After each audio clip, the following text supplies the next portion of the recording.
Hi, I'm Julie Banderas. North Korea has accused the U.S. and South Korea of hatching a devious plan to assassinate Kim Jong-un. According to the Hermit Kingdom, a man named Kim was paid to carry out a biochemical attack on the dear supreme leader. The gentleman was, quote, corrupted and bribed by South Korean officials while he was working at a timber firm in Russia in 2014.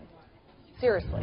Here to discuss now, Professor of Political Science at Iona College, Jeannie Zaino, and CEO of American Civics Exchange, Flip Padot. Thank you both for joining us. All right, Flip, so we take, this all sort of, I don't know, lightly at times. We like to joke about some of the stories coming out of North Korea, most of which are unbelievable. But this is, a man, an unstable man, leading a possible nuclear country in unstable times. So what do you make of this charge? Right, yeah, it is tempting to treat it sort of comically, because it is basically comical, but it's easy to forget that this is a nuclear-armed, no, he is not a cartoon character. Hermetic madman, that it's very hard to understand what actually motivates him, right, and what he might do. So in terms of this specific story that they're putting out, I mean, there are a few theories, none of which make a ton of sense. I mean, this could be the pretext for their next provocation. This could be the provocation, in that the last couple of missile tests have failed spectacularly. They may not really have a lot more overtly belligerent things they can do without embarrassing themselves, so maybe now it's just a PR war. Another theory I read this morning on the Hot Air blog actually suggests that North Korea might be getting increasingly concerned that a country like China, which actually does have more in-person contact with the regime, could be getting sick of North Korea's antics, and maybe they would plan something like this. And so it's a little bit of preemptive scapegoating of the U.S. and South Korea that would presumably have a harder time getting access to the supreme leader. So they're always inscrutable, obviously. We make a mistake to take them lightly, but I think we also make a mistake to try and view the Kim regime's actions through a truly rational lens. First of all, Jeannie, I mean, the Kim regime will look for any reason whatsoever to fire off another missile, to threaten the West, to criticize our president. Is this some sort of loophole? Is this some sort of scapegoat to then try to, I guess, take action against us somehow and justify it with the fact that maybe the United States is involved in putting some kind of hit job out on this guy? Certainly the United States would not be too sad to see him go. Do you believe there's any truth to this accusation? I don't think we have any evidence that there is truth to the accusation as of this point. So I would suggest that what this is likely is this is a move by North Korea to say, look, we are being victimized, to play the victim, and then, as you mentioned, if they decide to do another test, this could be a reason. And it also diverts attention away from these failed missile launches that they've been making. True.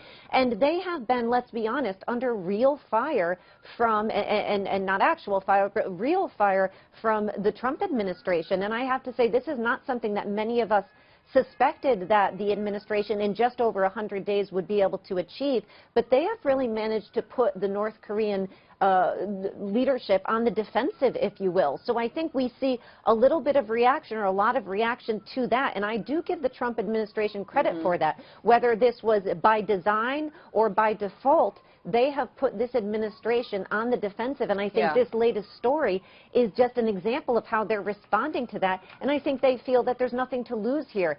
If we say this and there's no evidence, nobody will be surprised, but it does give us an excuse for any behavior we engage in subsequently, and it diverts attention from our failures. That's all they're looking for, is some sort of excuse, some sort of sign of intimidation by any other nation, and they're going to go off and fire off another missile or feel they are justified to do so. But, Flip, there's a lot of tension right now also on the Korean Peninsula.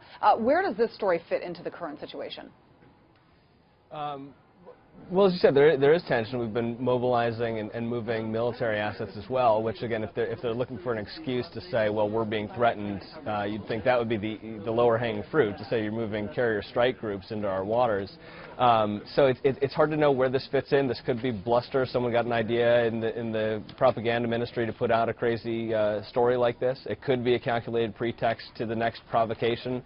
It could also be, a reaction to we've seen now some movement from China in terms of taking this more seriously, sort of cooperating with the Trump administration, which possibly raises in Kim Jong-un's mind the incremental crisis that his nation faces in increasing isolation from their one existing trading partner. They may feel, well, look, we've got to get China back on our side. We've got to convince them that we deserve sympathy because the U.S. is trying to secretly kill us with nanoparticles, whatever the story said. So again, it's hard with such a characteristically irrational head of state to read too much into where this fits within a strategy, through the lens that we would normally view it. But it's I think, an indication at least that they're rattled in a way they haven't been in recent years. Right. All right, Flip and Jeannie, thank you very much for joining us. Very interesting. Thank you. For complete political coverage, stay right here on FoxNews.com. I'm Julie Banderas. Thanks for watching.